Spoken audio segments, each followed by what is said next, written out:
নমস্কাৰ বন্ধু বান্ধৱীসকল, মই ইমান দিনে আপোনালোকক বিভিন্ন ভিডিঅ' দেখুৱাই আছোঁ। আজি মই এগৰাকী কৃষকৰ ঘৰলৈ আহিছোঁ। মই তেখেতৰ কথা পাতিম, মই তেখেতৰ মুখেৰে তেখেতৰ পৰিচয় জানিম। আৰম্ভণি মই কৈ থৈছোঁ যে তেখেত এগৰাকী আদৰ্শ খেতিয়ক। তেখেতে ইতিমধ্যে পথাৰৰ যিটো ধান সাধাৰণতে মানুহে কৰে, তাতকৈও তেখেতে বিজ্ঞান পদ্ধতিত বিভিন্ন ধান খেতি কৰিছে আমি দেখিছোঁ। তাৰপিছত এই যিটো শাক পাচলি ৰবি শস্য, তেওঁ বিভিন্ন প্ৰজাতিৰ আধুনিক যিখিনি খেতি তাৰ পৰীক্ষা নিৰীক্ষাভাৱে তেওঁ কৰি আছে আৰু আমি দেখিছোঁ লাভান্বিত হৈছে। আমি আজি তেখেতৰ কথা পাতিম। আহকচোন মোৰ লগত, আমি তেখেতৰ কথা পাতিম। এয়া মোৰ লগত আজি মই যিগৰাকী কৃষকৰ লগত কিছু কথা পাতিম বুলি আহিছোঁ, তেখেত আছে মোৰ লগত। প্ৰথমতে আপোনাৰ পৰিচয় দিয়কচোন। নমস্কাৰ, মোৰ নাম পবিত্ৰনাথ, গোৱালপাৰা জিলাৰ কৃষ্ণাই ভেলাখামা গাঁৱত ঘৰ। ঠিকে আছে। কথা হৈছে কি, আজি মই আপোনাৰ খেতিৰ দৰে দেখিলোঁ, যদিও কিছু মানে উৎপাদন মানে এতিয়া সীমিত হৈ আহিছে।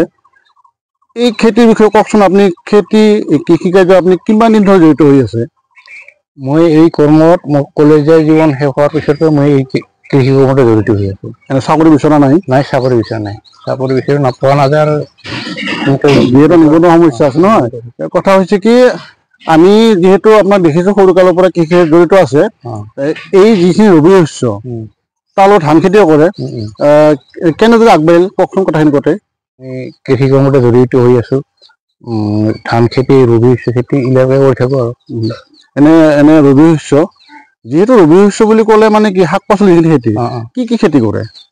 বালিজনা, বেঙেনা, পানীলাও, ফুলকবি, বন্ধাকবি, বিলাহী, আলু গোটেইখিনিয়ে কৰোঁ। মই এটা নতুন কবি দেখিলোঁ, ইয়াতে ফুলকবি, এটা আবি ৰঙৰ ফুলকবি দেখিছোঁ। এইটো আচলতে কি নাম কবিটো? এইটোৰ নাম আমাক কৃষি বিভাগে দিছিল এই পৰীক্ষামূলকভাৱে। দুটা জাত দিছিল, এটা ফুলকবিৰে, এটা ভেলেণ্টিনা আৰু এটা হ'ল কট্ৰিনা। দুটা জাত, হালধীয়া আৰু এটা আবি ৰঙৰ। মই খেতিখিনি কৰিলোঁ পৰীক্ষামূলকভাৱে, ভালে হৈছে উৎপাদন। মই যিখিনি পাব লাগে সেইখিনি পাইছোঁ, কিন্তু বজাৰত বিক্ৰী কৰিব নিলে কিছুমান ৰং দিয়া বুলি কয়। যেতিয়া মই বজাৰত বিক্ৰীছোঁ, সম্পূৰ্ণ মই ফুল তথ্যখিনি ভঙাই দিছোঁ সিহঁতক। এইটো কোনো ৰং দিয়া নহয়, মই নিজে খেতি কৰিছোঁ আৰু ইয়াত লাভালাভ ভালে হয়। সেইটো আমি প্ৰথমত দেখিছিলোঁ, আজি মই ৰাইজকো দেখুৱাম। কবিখিনি আচলতে দেখিলে প্ৰথমতে এনেকুৱা লাগিব, যেতিয়া কাটি লৈ যাব যে আচলতে ৰং দিছে নেকি এনেকুৱা লাগে। কিন্তু আজি মই দেখিলোঁ, মানে বাৰীতে দেখিলোঁ, ৰংটো ভাল লাগে, খুব আবিৰ ৰঙৰ। কথা হৈছে কি, আপুনি এই যে কৃষিৰ জড়িত আছে, যিহেতু উৎপাদনৰ কাৰণে মানুহ ইনকামৰ কাৰণে কৰে, আয়ৰ কাৰণে কৰে, আপুনি আয়ত লাভান্বিত হৈছে না? হৈছোঁ, লাভান্বিত হৈছোঁ। ইয়াতকৈ আৰু অলপ আধুনিক পদ্ধতিত ভাল কৰি কৰিব যায়, সোনকালে আৰু বহুত লাভৱান হোৱা যাব। ঠিকে আছে। আপোনাৰ ঘৰ ভেলাখামা বুলি কৈছে। এনে আপোনাৰ পৰিয়াল কোন কোন আছে?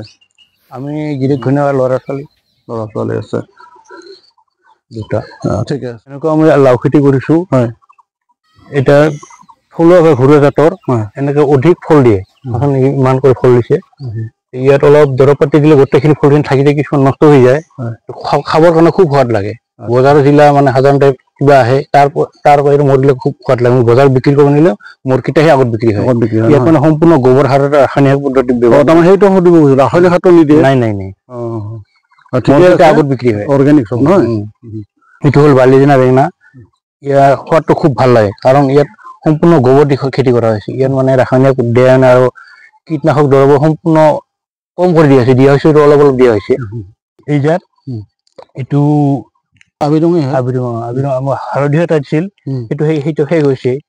সেইটো খাব খুব ভাল লাগে, ৰংটো সেইটো ডিপ ডিপ বঢ়িয়া দেখি। এইটো ফুলকবি নহয়? ফুলকবি।